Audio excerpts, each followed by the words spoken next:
साक्षी अपने ससुराल वालों के साथ बहुत खुश थी। उसकी सास माला और पति अजय उसे बहुत प्यार करते थे। लेकिन ये बात उसकी बुआ ललिता को बिल्कुल भी अच्छी नहीं लगती थी, क्योंकि अजय की शादी से पहले उसका पूरे घर पर राज चलता था। लेकिन साक्षी के आने के बाद उसकी अहमियत कम हो गई थी, जिसके चलते वो साक्षी से बहुत जलन खाती। एक दिन सुबह के समय साक्षी रसोई से नाश्ता लाकर डाइनिंग टेबल पर लगा रही थी। तभी ललिता वहाँ आती है और साक्षी को बिना सर पर पल्लू लिए काम करते देखकर माला से कहती है, भाभी देख रही हैं आप अपनी बहू को कैसे बिना सर पल्लू लिए पूरे घर में मंडरा रही है। ऐसे अच्छा थोड़ी ना लगता है घर की बहू अपनी बुआ सास और सास के सामने ऐसे बिना पल्लू के घूमे। जीजी आप कुछ ज्यादा ही सोच रही हैं, ऐसा कुछ नहीं है। मेरी बहू को अपनों से बड़ों का सम्मान करना बहुत अच्छे से आता है। वो तो दिख रहा है भाभी कि आपकी बहू अपने से बड़ों का सम्मान कितना अच्छे से करती है। आप रुकिए, इसे तो मैं समझा कर आती हूँ। रहने दो जीजी, अभी सुबह सुबह कुछ मत बोलो बहू को, बेचारी का पूरा दिन खराब हो जाएगा। काम करते टाइम नहीं ध्यान रहा होगा। वैसे भी कोई बाहर वाला तो है नहीं, घर में है। भगवान ही जाने इस लड़की ने मेरे घर वालों को क्या कर दिया। आने के बाद जब से इस घर में आई है तब से लोगों ने मेरी बात सुनना छोड़ दिया। जी भाभी जैसा आप बोले। ललिता और माला आपस में बातें कर ही रही थी कि तभी साक्षी सर पर पल्लू लिए उनके पास आती है और कहती है, मम्मी जी, बुआ जी, नाश्ता लग गया है डाइनिंग टेबल पर। चलिए आप लोग नाश्ता कर लीजिए, मैं तब तक अजय जी को बुला कर लाती हूँ। बहू अब क्या जरूरत थी सर पर पल्लू लेने की? जैसे पहले काम करते टाइम नहीं ले रखा था वैसे अभी भी नहीं लेती। कौन सा यहाँ कोई बाहर वाला है? मतलब मैं कुछ समझी नहीं बुआ जी, आप कहना क्या चाहती हैं? साफ साफ बोलिए।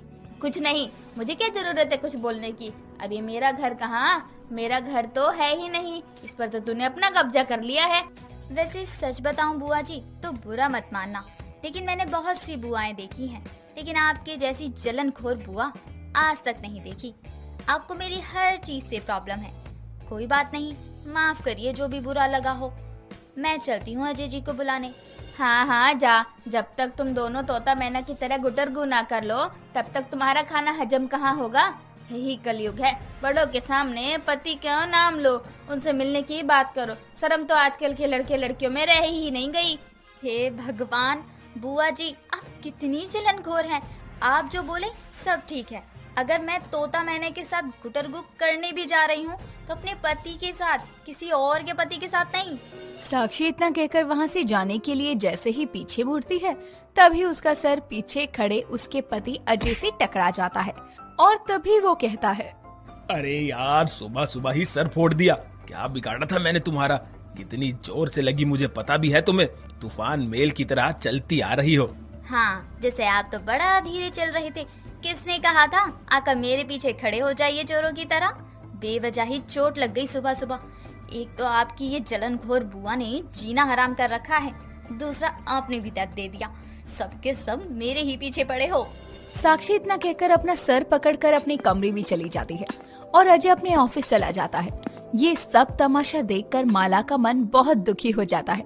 वो भी वहाँ से चली जाती है, लेकिन ललिता को इस बात से कोई फर्क नहीं पड़ता। वो आराम से अकेले ही डाइनिंग टेबल पर बैठकर नाश्ता करने लगती है। समय बीतता है।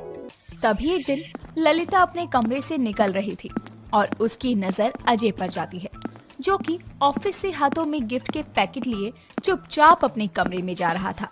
तभी वो अपने आप से कहती है, आखिर ये लड़का ऐसा भी क्या लाया है जिसे ये चोरी चुपके अपने कमरे में ले जा रहा है?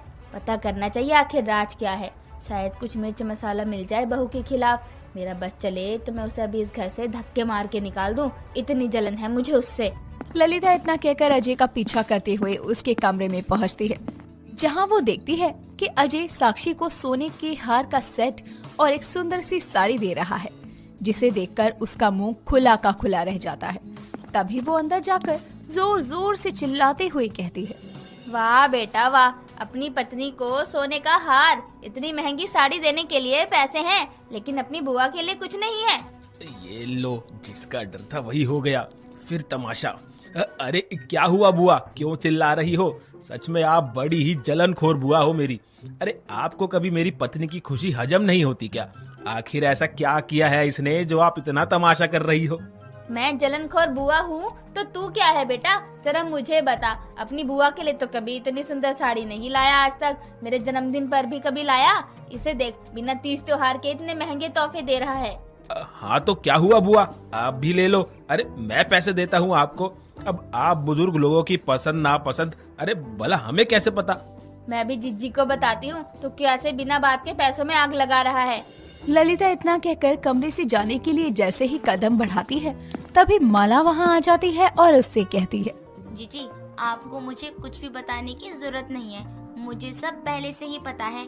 और ये हार मैंने ही बहू के लिए पसंद किया था। जीजी बुरा मत मानिए, लेकिन ये सच है कि आप बहुत जलनखोर हैं और ये उम्र आपके अपने बच्चों को देखकर जलने की नहीं है। भाभी आप भी इन्हीं लोगों के साथ है। आज तक आपने कभी मुझे सोने का हार नहीं दिया, लेकिन अपनी बहू को दे दिया। कोई नहीं सुनता मेरी अब। ललिता इतना कहकर अपने आंसू पोंछते हुए वहाँ से चली जाती है। ऐसे ही कुछ दिन और बीतते हैं। तभी एक दिन ललिता और माला मार्केट से घर लौटती हैं और देखती हैं कि साक्षी हॉल में एक लड़के के करीब बैठी बातें कर रही थी।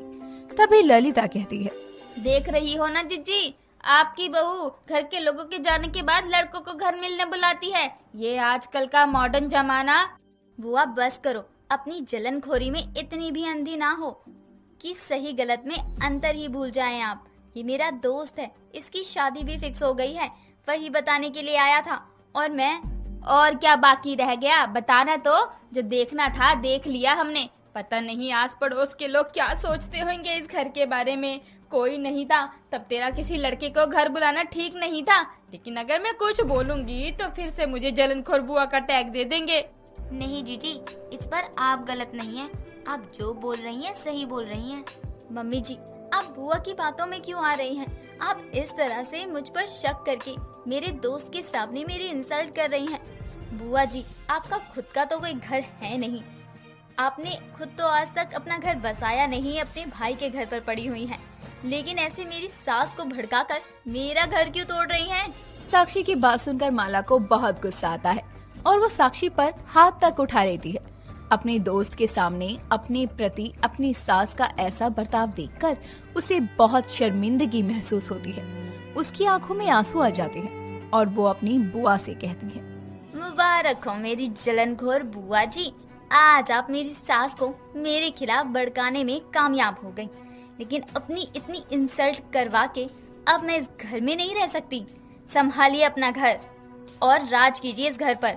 ये सब तमाशा देखकर साक्षी का दोस्त वहाँ से चला जाता है, जिसके बाद साक्षी भी अपना सामान पैक करके घर छोड़कर चली जाती है। कुछ देर बाद अजय ऑफिस से घर आता है, जिसके बाद माला उसे सारी बातें बताती है, जिसे सुनकर वो कहता है, अरे माँ, कैसे बुआ की बातों में आ गई आप? अरे उसने आपको बताया नहीं था, लेकिन उसने मुझसे पूछकर अपने दोस्तों को बुलाया था। अरे तभी तो मैं ऑफिस से जल्दी आ गया। अब मुझे भी मिलना था, लेकिन यहाँ तो सीन ही अलग है। अपने बेटे की बात सुनकर माला को अपनी गलती का एहसास होता है, जिसके बाद वो अपनी बहू के पास जाती है और उसे मनाकर घर वापस ले आती है और दोबारा फिर कभी अपनी ननद की बातों में नहीं आती। और इस तरह से फिर साक्षी की जलनखोर बुआ की कोशिश नाकामयाब हो जाती है। दोस्तों, क्या आपके भी घर में कोई ऐसा रिश्तेदार है जो किसी से जलन की भावना रखता है? हमें कमेंट करके